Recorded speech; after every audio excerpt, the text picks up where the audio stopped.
ಪರಿಸ್ಥಿತಿ ನಿರ್ಮಾಣ ಆಗಿದೆ. ಇದರ ಮಧ್ಯೆ ಈ ಕಡೆ ನಮ್ಮನ್ನ ಆಳುವಂತ ಜನಪ್ರತಿನಿಧಿಗಳಿಗೆ ನೆರೆಯ ವಿಚಾರಕ್ಕೆ ಸಂಬಂಧಪಟ್ಟಂತೆ ಎಷ್ಟರ ಮಟ್ಟಿಗೆ ಗಂಭೀರತೆ ಇದೆ ಅನ್ನುವಂಥ ಪ್ರಶ್ನೆಗೆ ಸರ್ಕಾರ ಮತ್ತು ವಿಪಕ್ಷಗಳ ನಡುವೆ ಇದೇ ವಿಚಾರಕ್ಕೆ ಸಂಬಂಧಪಟ್ಟಂತೆ ರಾಜಕೀಯ ಆಗ್ತಾ ಇದೆ. ಕೆಸರೆರಚಾಟ ನೆರೆ ವಿಚಾರದಲ್ಲೂ ಕೂಡ ಹಗರಣಗಳಿಂದ ಸಿಎಂ ನೈತಿಕತೆ ಕುಸಿದು ಹೋಗಿದೆ ಅಂತ ಕೇಂದ್ರ ಸಚಿವ ಎಚ್.ಡಿ. ಕುಮಾರಸ್ವಾಮಿ ಅವರು ಸಿಎಂ ಸಿದ್ದರಾಮಯ್ಯನವರ ವಿರುದ್ಧ ವಾಗ್ದಾಳಿ ನಡೆಸಿದ್ದಾರೆ.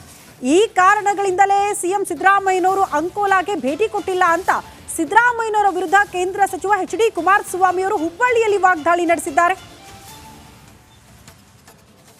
ರಾಜ್ಯದಲ್ಲಿ ಇವತ್ತು ಹಲವಾರು ಪ್ರದೇಶದಲ್ಲಿ ನೀರಿನಲ್ಲಿ ಜನ ಮುಳುಗಡೆಯಾಗಿದ್ದಾರೆ, ಮನೆಗಳು ಬಿದ್ದೋಗಿದ್ದಾವೆ.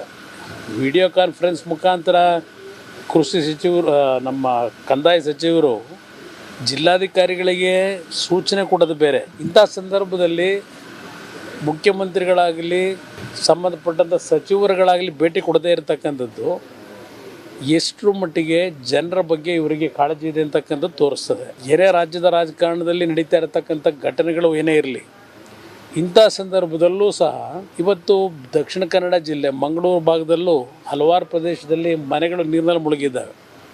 ಪ್ರತಿನಿತ್ಯ ಜನರ ಬದುಕೇನಾಗ್ತಾ ಇದೆ. ಒಂದು ಸ್ಥಳ ಪರಿಶೀಲನೆ ಮಾಡಿ ಅವರಿಗೆ ಒಂದು ಧೈರ್ಯ, ಸಾಂತ್ವನ ಇಡ್ತಕ್ಕಂಥ, ಧೈರ್ಯ ತುಂಬತಕ್ಕಂಥ ಕೆಲಸ ಯಾರಿಂದೂ ಆಗಲಿಲ್ಲ. ವಿಡಿಯೋ ಕಾನ್ಫರೆನ್ಸ್ ಮುಖಾಂತರ ನಿನ್ನೆ ದಿನ ಅಧಿಕಾರಿಗಳಿಗೆ ಸೂಚನೆ ಕೊಟ್ಟಿದ್ದಾರೆ ಅನ್ನೋದನ್ನು ಮಾಧ್ಯಮದಲ್ಲಿ ನೋಡಿರ್ತಕ್ಕಂಥದ್ದು ಬಿಟ್ಟರೆ, ಇದು ಕೇಂದ್ರ ಸಚಿವ ಎಚ್.ಡಿ. ಕುಮಾರಸ್ವಾಮಿ ಅವರ ಮಾತು. ಈ ಮಾತಿನ ಬೆನ್ನಿಗೆ ಸಿಎಂ ಸಿದ್ದರಾಮಯ್ಯನವರು ಕೂಡ ಪ್ರತಿಕ್ರಿಯೆ ಕೊಟ್ಟು, ಬಟ್ ನಾಳೆ ಅವರು ಅಂಕೋಲಾಗೆ ಭೇಟಿ ಕೊಡ್ತಿದ್ದಾರೆ. ಎಷ್ಟೇ ಮನೆ ಬಿದ್ದಿರಲಿ, ಎಷ್ಟೇ ಹಾನಿ ಆಗಿರಲಿ, ಪರಿಹಾರದ ರೂಪದಲ್ಲಿ ನಾವು ಕೆಲಸ ಆರಂಭ ಮಾಡಿದ್ದೀವಿ ಅಂತ ಸಿಎಂ ಸಿದ್ದರಾಮಯ್ಯನವರು ಒಂದು ಪ್ರತಿಕ್ರಿಯೆ ಕೊಟ್ಟರು. ನಾಳೆ ಅಂಕೋಲಾಗೆ ಭೇಟಿ ಕೊಡ್ತಿದ್ದಾರೆ. ಗುಡ್ಡ ಕುಸಿತದ ಹಿನ್ನೆಲೆ ಸಿಎಂ ನಾಳೆ ಅಂಕೋಲಾಗೆ ಭೇಟಿ. ಕುಮಾರಸ್ವಾಮಿ ಅಂಕೋಲಾಗೆ ಹೋಗ್ಲಿ, ಪಾಪ ಅವರು ಪರಿಶೀಲನೆ ಮಾಡಲಿ, ವಾಸ್ತವ ಪರಿಸ್ಥಿತಿಯನ್ನು ಅರ್ಥ ಮಾಡ್ಕೊಳ್ಳಿ. ಕುಮಾರಸ್ವಾಮಿ ಶಿರೂರು ಭೇಟಿಗೂ ಸಿಎಂ ಸಿದ್ದರಾಮಯ್ಯನವರು ಕಿಡಿಕಾರಿದ್ದಾರೆ. ಅಕ್ಕೆ ಸರ್ಕಾರ ಮನೆ ಬಿದ್ದಿರಲಿ, ರಸ್ತೆಗಳು ಹಾಳಾಗಿರಲಿ, ಏನೇ ಮಾಡಿದ್ರು ಕೂಡ ಅವರೆಲ್ಲ ಈಗಾಗಲೇ ಪರಿಹಾರ ರೂಪದಲ್ಲಿ ಕೆಲಸ ಪ್ರಾರಂಭ ಹೋಗ್ಲಿ ಪಾಪ. ಅಕ್ಕೆ ಸರ್ಕಾರ ಮನೆ ಬಿದ್ದಿರಲಿ, ರಸ್ತೆಗಳು ಹಾಳಾಗಿರಲಿ, ಏನೇ ಮಾಡಿದ್ರು ಕೂಡ ಅವರೆಲ್ಲ ಈಗಾಗಲೇ ಪರಿಹಾರ ರೂಪದಲ್ಲಿ ಕೆಲಸ ಪ್ರಾರಂಭ ಹೋಗ್ಲಿ ಪಾಪ. ಅಕ್ಕೆ ಸರ್ಕಾರ ಮನೆ ಬಿದ್ದಿರಲಿ, ರಸ್ತೆಗಳು ಹಾಳಾಗಿರಲಿ, ಏನೇ ಮಾಡಿದ್ರು ಕೂಡ ಅವರೆಲ್ಲ ಈಗಾಗಲೇ ಪರಿಹಾರ ರೂಪದಲ್ಲಿ ಕೆಲಸ ಪ್ರಾರಂಭ ನೋಡಿ, ಬರೀ ನಮ್ಮ ರಾಜ್ಯದ ಜಿಲ್ಲೆಗಳಲ್ಲಿ ಮಾತ್ರ ಹಾನಿಯಾಗಿಲ್ಲ ಮಳೆಯಿಂದಾಗಿ. ಪಕ್ಕದ ರಾಜ್ಯ ತೆಲಂಗಾಣಕ್ಕೆ ಹೋದ್ರೆ ಅಲ್ಲೂ ಕೂಡ ಈ ಪ್ರವಾಹದಿಂದ, ಮಳೆಯಿಂದ ಹಲವು ಅನಾಹುತಗಳು ಸಂಭವಿಸಿದೆ ಅನ್ನೋದ್ರ ಡೀಟೇಲ್ಸ್ ಸದ್ಯ ಸಿಗ್ತಾ ಇದೆ. ಭಾರಿ ಮಳೆಯಿಂದ ಒಡೆದಿದೆ ಕಿರು ಅಣೆಕಟ್ಟೆ. ಪ್ರವಾಹದಲ್ಲಿ ಸಿಲುಕಿದ 28 ಮಂದಿಯ ರಕ್ಷಣೆ ಆಗಿದೆ ಅಂತೆ. ತೆಲಂಗಾಣ ಭದ್ರಾದಿ ಕೋತ್ಗುಡೆಂನಲ್ಲಿ ಅವಘಡ ಸಂಭವಿಸಿದೆ. ಅಶ್ವರಾವ್ ಪೇಟ್ ತಾಲೂಕಲ್ಲಿರುವ ಜಲಾಶಯ ಇದು. ಸೊ ಇಲ್ಲೇ ಕಿರು ಅಣೆಕಟ್ಟೆ ಒಡೆದಿರೋದ್ರಿಂದ, ಭಾರಿ ಪ್ರಮಾಣದಲ್ಲಿ ನೀರು ನುಗ್ಗಿರೋದ್ರಿಂದ ಹಲವರು ಅದರಲ್ಲಿ ಸಿಲುಕಾಕಿಕೊಂಡಿದ್ರು. ತತ್ಕ್ಷಣಕ್ಕೆ ಅವ್ರನ್ನ ರೆಸ್ಕ್ಯೂ ಮಾಡಲಾಗಿದೆ. ಕಾರ್ಯಾಚರಣೆಯ ಮೂಲಕ ಅವ್ರನ್ನ ಸೇಫ್ ಝೋನ್ಗೆ ಕರೆತರಲಾಗಿದೆ ಅನ್ನೋದ್ರ ಡೀಟೇಲ್ ಸಿಗ್ತಾ ಇದೆ. ಜಲಾಶಯದ ಕ್ರೆಸ್ಟ್ ಗೇಟ್ ತೆರೆದುಕೊಳ್ಳದೆ ಸಮಸ್ಯೆ ಉಂಟಾಗಿದೆ ಅನ್ನೋದು ಸದ್ಯ ಸಿಗ್ತಾ ಇರುವಂತಹ ಮಾಹಿತಿ. ತೆಲಂಗಾಣದ ಭದ್ರಾದಿ ಕೋತ್ಗುಡೆಂನಲ್ಲಿ ಆಗಿರುವ ಅವಘಡ ಇದು. ಭಾರೀ ಮಳೆಯ ಪರಿಣಾಮ ಕಿರು ಅಣೆಕಟ್ಟೆ ಒಡೆದು ಪ್ರವಾಹದ ಪರಿಸ್ಥಿತಿ ಉಂಟಾಗಿದೆ. 28 ಜನ ಸಿಲುಕಾಕಿಕೊಂಡಿದ್ರಂತೆ, ಬಟ್ ಅವರನ್ನೆಲ್ಲ ಈಗ ರಕ್ಷಣೆ ಮಾಡಲಾಗಿದೆ ಅನ್ನೋದ್ರ ಡೀಟೇಲ್ ಸಿಗ್ತಾ ಇದೆ. ಪ್ರಮುಖವಾಗಿ ಈ ಪ್ರವಾಹಕ್ಕೆ ಕಾರಣ ಇಷ್ಟೇ, ಭಾರೀ ಮಳೆಯಿಂದ ಜಲಾಶಯದ ಕ್ರೆಸ್ಟ್ ಗೇಟ್ ಓಪನ್ ಆಗಬೇಕಾಗಿತ್ತು, ಬಟ್ ಅದು ಓಪನ್ ಆಗದೆ ಇರೋ ಕಾರಣದಿಂದ ಸಮಸ್ಯೆ ಉಲ್ಬಣಿಸಿದೆ ಅನ್ನೋದ್ರ ಡೀಟೇಲ್ ಸಿಗ್ತಾ ಇದೆ. ಡ್ಯಾಮ್ನ ಮೇಲೆ ನೀರು ಹರಿದು ಬಳಿಕ ಭಾರೀ ಪ್ರಮಾಣದಲ್ಲಿ ಹಾನಿಯಾಗಿದೆ. 250 ಮೀಟರ್ ಉದ್ದವಿರುವಂತಹ ಕಿರು ಜಲಾಶಯ ಇದು. ತೆಲಂಗಾಣ, ಆಂಧ್ರ ಪ್ರದೇಶದ ಹಲವು ಗ್ರಾಮಗಳಿಗೆ ಈ ನೀರಿನಿಂದ ಹಾನಿ ಉಂಟಾಗಿದೆ ಅನ್ನೋದ್ರ ಡೀಟೇಲ್ಸ್ ಕೂಡ ಸಿಗ್ತಾ ಇದೆ. ಆಗ್ಲೇ ಹೇಳ್ತಾ ಇದ್ದೆ, ಬರೀ ನಮ್ಮ ರಾಜ್ಯದಲ್ಲಿ ಮಾತ್ರ ಇಂಥ ಪರಿಸ್ಥಿತಿ ಅಲ್ಲ, ಪಕ್ಕದ ತೆಲಂಗಾಣ, ಮಹಾರಾಷ್ಟ್ರದಲ್ಲೂ ಕೂಡ ಮಳೆಯಾಗಿರುವ ಪರಿಣಾಮ ಎಷ್ಟೆಲ್ಲ ಅವಾಂತರಗಳು ಸೃಷ್ಟಿಯಾಗಿದೆ ಅನ್ನೋದನ್ನು ಗಮನಿಸ್ತಾ ಇದ್ವಿ. ಈಗ ನೋಡ್ತಾ ಇರುವಂತಹ ದೃಶ್ಯ ತೆಲಂಗಾಣ ಕಿರು ಸೇತುವೆಯ ಅಣೆಕಟ್ಟು ಒಡೆದು ಭಾರೀ ಪ್ರಮಾಣದಲ್ಲಿ ನೀರು ನುಗ್ಗಿರೋದ್ರಿಂದ ಅನೇಕ ಜನ ಜೀವ ಭಯದಲ್ಲಿ ಓಡಾಡ್ತಿದ್ರು. ಬಟ್ 28 ಜನರನ್ನ ಅದೇ ಸ್ಥಳದಿಂದ ರೆಸ್ಕ್ಯೂ ಮಾಡಲಾಗಿದೆ ಅನ್ನೋದ್ರ ಡೀಟೇಲ್ ಸಿಗ್ತಾ ಇದೆ.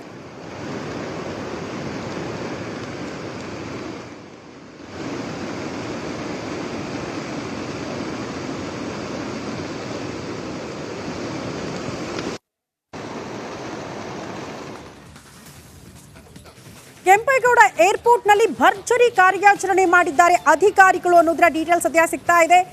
ಗಾಂಜಾವನ್ನ ವಶಪಡಿಸಿಕೊಂಡಿದ್ದಾರೆ. ಎಲ್ಲಿ ಎಷ್ಟು ಅನ್ನೋದರ ಡೀಟೇಲ್ಸ್ ಅನ್ನ ನಿಮ್ಮ ಮುಂದೆ ಇಡ್ತಾ ಇದ್ವಿ. 3.5 ಕೋಟಿ ಮೌಲ್ಯದ ಹೈಡ್ರೋಪೋನಿಕ್ ಗಾಂಜಾ ವಶಕ್ಕೆ ಪಡೆದುಕೊಂಡಿದ್ದಾರೆ, ಅಂದ್ರೆ ಸೀಸ್ ಮಾಡಿದ್ದಾರೆ ಅಧಿಕಾರಿಗಳು. ವಿದೇಶದಿಂದ ಅಕ್ರಮವಾಗಿ ತಂದಿದ್ದ ಗಾಂಜಾ ಜಪ್ತಿಯಾಗಿದೆ. ಬ್ಯಾಂಕಾಕ್ನಿಂದ ಬೆಂಗಳೂರಿಗೆ ಬಂದಿದ್ರಂತೆ ಆರೋಪಿ. 6E1056 ಇಂಡಿಗೋ ವಿಮಾನದಲ್ಲಿ ಬಂದಿದ್ದ ಆರೋಪಿ. ಗಾಂಜಾ ಸಮೇತ ಆರೋಪಿಯನ್ನ ವಶಕ್ಕೆ ಪಡೆದುಕೊಂಡಿದ್ದಾರೆ ಅಧಿಕಾರಿಗಳು ಅನ್ನೋದರ ಡೀಟೇಲ್ ಸಿಗ್ತಾ ಇದೆ. ಹೆಂಗೆಲ್ಲ ಗಾಂಜಾ ಸಾಗಾಟ ಆಗುತ್ತೆ ನೋಡಿ ರಾಜ್ಯಕ್ಕೆ. 3.5 ಕೋಟಿ ಮೌಲ್ಯದ ಹೈಡ್ರೋಪೋನಿಕ್ ಗಾಂಜಾ ಅಂತ ಹೇಳಲಾಗ್ತಾ ಇದೆ. ಅಧಿಕಾರಿಗಳ ಪರಿಶೀಲನೆ ಮಾಡಿದಾಗ ಗಾಂಜಾ ಸಾಗಾಟ ಮಾಡ್ತಿದ್ದು ಗೊತ್ತಾಯಿತು. ಅದನ್ನ ಸೀಸ್ ಮಾಡೋ ಮೂಲಕ ಆ ವ್ಯಕ್ತಿಯನ್ನ ಕೂಡ ವಶಕ್ಕೆ ಪಡೆದುಕೊಂಡಿದ್ದಾರೆ. ಈ ಬಗ್ಗೆ ಮತ್ತಷ್ಟು ಡೀಟೇಲ್ಸ್ ಅನ್ನು ಕೊಡ್ತಾರೆ ನಮ್ಮ ಪ್ರತಿನಿಧಿ ಮಂಜುನಾಥ್ ದೂರವಾಣಿ ಸಂಪರ್ಕದಲ್ಲಿ. ಮಂಜುನಾಥ್, ಅಧಿಕಾರಿಗಳೇ ಭರ್ಜರಿ ಕಾರ್ಯಾಚರಣೆ ವಿಚಾರಕ್ಕೆ ಸಂಬಂಧಪಟ್ಟಂತೆ ಹೆಚ್ಚಿನ ಡೀಟೇಲ್ಸ್, ಆ ವ್ಯಕ್ತಿ ಯಾರು, ಆತನ ಹಿನ್ನೆಲೆ ಏನು, ಡೀಟೇಲ್ಸ್ ಕೊಡಬಹುದಾ? ಶ್ರುತಿ, ಖಂಡಿತವಾಗಿ ಕೆಂಪೇಗೌಡ ಅಂತಾರಾಷ್ಟ್ರೀಯ ವಿಮಾನ ನಿಲ್ದಾಣದಲ್ಲಿ ಇವತ್ತು ಏನು ಕಸ್ಟಮ್ಸ್ ಅಧಿಕಾರಿಗಳು ಭರ್ಜರಿ ಕಾರ್ಯಾಚರಣೆಯನ್ನ ನಡೆಸಿ ಕೋಟಿ ಮೌಲ್ಯದ ಹೈಡ್ರೋಫೋನಿಕ್ ಗಾಂಜಾವನ್ನ ಸೀಸ್ ಮಾಡಿರುವಂತದ್ದು. ಅಂದಾಗೆ ಏನು ಇಂಡಿಗೋ ವಿಮಾನ ನಿಲ್ದಾಣ ಅಂದ್ರೆ ಇಂಡಿಗೋ ವಿಮಾನದಲ್ಲಿ ಬ್ಯಾಂಕಾಕ್ ನಿಂದ ಬಂದಂತಹ ಓರ್ವ ಪ್ರಯಾಣಿಕ ಕೆಂಪೇಗೌಡ ಏರ್ಪೋರ್ಟ್ ನಲ್ಲಿ ತಲುಪ್ತಾನೆ. ಈ ವೇಳೆಯಲ್ಲಿ ಏರ್ಪೋರ್ಟ್ ನಲ್ಲಿ ಕಸ್ಟಮ್ಸ್ ಅಧಿಕಾರಿಗಳು ಈತನ ಮೇಲೆ ಅನುಮಾನ ಬಂದು ಆ ಲಗೇಜ್ ಅನ್ನ ತೀವ್ರ ರೀತಿಯಲ್ಲಿ ಪರಿಶೀಲನೆಯನ್ನ ಮಾಡ್ತಾರೆ. ಪರಿಶೀಲನೆ ಮಾಡಂತ ಸಂದರ್ಭದಲ್ಲಿ ಸುಮಾರು 3.5 kg ಹೈಡ್ರೋಪೋನಿಕ್ ಗಾಂಜಾ ಆತರ ಬ್ಯಾಗ್ ನಲ್ಲಿ ಇರ್ತಕ್ಕಂಥದ್ದು ಪತ್ತೆಯಾಗಿದೆ.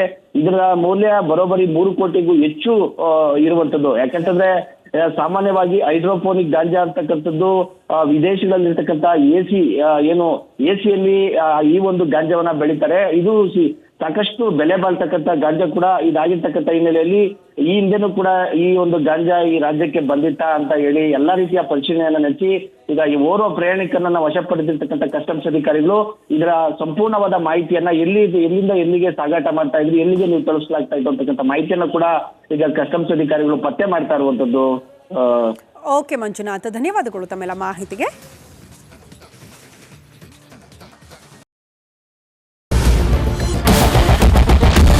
ಕ್ಯಾಪ್ಟನ್ ಅರ್ಜುನ್ ಕೊಂದಿದ್ದು ಯಾರು? ಅವ್ರ ನರೇಟಿವ್ ಎಲ್ಲಿ ತಂದಿಟ್ಟಿದ್ದಾರೆ ಅಂತಂದ್ರೆ ಸಂಪತ್ತನ್ನ ಹಂಚಿಬಿಡೋದು ಅಂತ. ಇದು ಸ್ಟುಡಿಯೋ ಟಿಪ್ಪು ಜಯಂತಿ ಮಾಡಕ್ಕೆ ಅವ್ರಿಗೆ ಖಂಡಿಸಿದ್ರು. Very nice.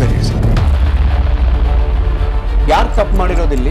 ಓಲೈಕೆ ಹೇಳಿಕೆ ಇದು ಅಂತ ಹೇಳಿ ಯಾಕೆ ಪರಿಗಣಿಸಬಾರದು? I.N.I.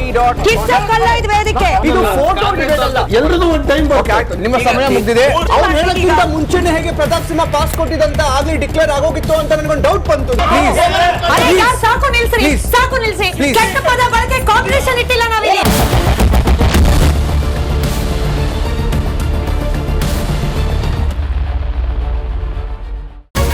ರಿಪಬ್ಲಿಕ್ ವರ್ಡ್ ಆಪ್ ಇದು ಕೇವಲ ಅಪ್ಲಿಕೇಶನ್ ಅಲ್ಲ, ಸಮಗ್ರ ಸುದ್ದಿಗಳ ಸಂಪರ್ಕ ಮಾರ್ಗಕ್ಕೆ ಕ್ರಾಂತಿಕಾರಿ ಬದಲಾವಣೆ. ರಿಪಬ್ಲಿಕ್ ವರ್ಡ್ ಆಪ್ ಕೇವಲ ಸುದ್ದಿ ಅಪ್ಲಿಕೇಶನ್ ಪರಿಚಯಿಸ್ತಾ ಇಲ್ಲ, ಬದಲಾಗಿ ಡಿಜಿಟಲ್ ಸುದ್ದಿ ಬಳಕೆಯ ಹೊಸ ಯುಗಕ್ಕೆ ನಾಂದಿ ಹಾಡ್ತಾ ಇದೆ. ಇದೊಂದು ಬ್ರೇಕಿಂಗ್ ನ್ಯೂಸ್, ಪ್ರಭಾವಶಾಲಿ ಕಾರ್ಯಕ್ರಮಗಳಿಗೆ ಗಟ್ಟಿಯಾದ ನ್ಯೂಸ್. ಇಲ್ಲಿ ಕೇವಲ ತಾಜಾ ಸುದ್ದಿ, ಅದರ ನೇರ ಪ್ರಸಾರ ಮತ್ತು ಚರ್ಚೆಗಳಿಗೆ ಮಾತ್ರ ಅವಕಾಶ. ರಿಪಬ್ಲಿಕ್ ವರ್ಲ್ಡ್ ಆಪ್ ಡೌನ್ಲೋಡ್ ಮಾಡಿಕೊಳ್ಳಿ. ಗೂಗಲ್ ಪ್ಲೇ ಸ್ಟೋರ್ ಮತ್ತು ಆಪಲ್ ಆಪ್ ಸ್ಟೋರ್ನಲ್ಲಿ ಲಭ್ಯವಿದೆ.